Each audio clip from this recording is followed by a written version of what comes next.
So if you missed our first live episode ever on Halloween, it's okay. It's non-canonical, so you're not going to miss anything. Right. It was mostly just us figuring stuff out. Yeah. But and showing off my mouse. We talked about how there's this growing trend, and I'm a little miffed that we didn't start it right here in Idaho. Right. Of putting a potato in the candy bowl for Halloween, whether you present it to the children or you just leave it on your front step or however you distribute the Halloween candy, because I guess, more than 5 times out of 10, the kid will pick a potato and be really excited about it. Yeah, which I think is hilarious. Here's a couple of examples. Someone even put a sweet potato in there. That's funny. Yeah, and the fact that this didn't start in Idaho is insane to me, but okay. It's too bad. But sometimes it matters who does it first, but then it matters who does it better. Right. And if anybody can hand out those big ol' Idaho russet bakers, it's us. Right. Like, instead of doing full-size candy bars, do full-size potatoes. Yeah. If you want to be cheap, you can go out and get the mini potatoes. Yeah, the ones that sell for $20 in a fancy New York City restaurant. Right. Yeah, I can literally leave my house right now, drive less than a mile, and be back with 10 of them. Yep. I mean, I might have to haul ass away from the guy's yard, but kidding, I wouldn't do that. Okay, that in mind, though, can we talk a little bit about the fact that, so many people ended up reporting that their candy buckets got, vandalized or stolen? Yeah, like the entire bucket. Yeah. Stolen. I saw it on Life in Idaho Falls a couple of times of people just saying, oh, yeah, some kids came over and trashed my shit. I don't feel like that really happened as much when I was a kid. Mm-hmm. Maybe I'm nuts. Well, but when I was a kid, there was no bowl on the porch, please take one. I mean, or there help was yourself. For me. I never saw that when I was a kid. People were probably more sticklers back then. They were either we're staying home, we're giving out candy, or they're them kids. Yeah.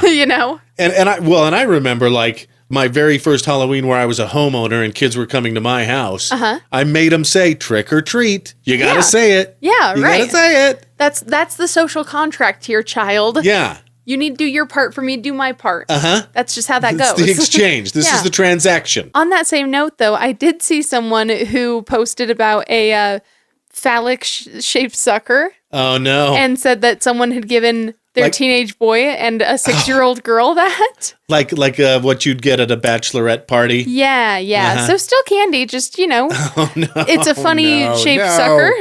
No. So interesting. I don't know how true that is, because anyone could post any candy on the internet and claim that they got it from trick-or-treating. There's a lot of posters in Facebook groups that seem to have, missed their calling as a creative writer. Yeah, right. Maybe they missed creative writing class in high school. Yeah. Now, if that is true, realistically, at least no kids are going to die from it, but you probably shouldn't. Right. That's weird and inappropriate, and don't do that on Halloween. It's what's considered in some cultures as a dick move. Yes, exactly. And then there was another guy, too, who said that he just got back from his dealer's house and found candy in his drugs. Gotta watch yourself on Halloween, kids. Yeah, dude. Stay safe out there. Messed up. Jeez. We'll wrap up Halloween with this. I thought this was interesting. Local News 8 interviewed Spirit Halloween, I guess, and said, what were the most popular costumes? Oh, interesting. And they said, the first one surprised me, the one they couldn't keep in stock. Red from The Descendants. Really?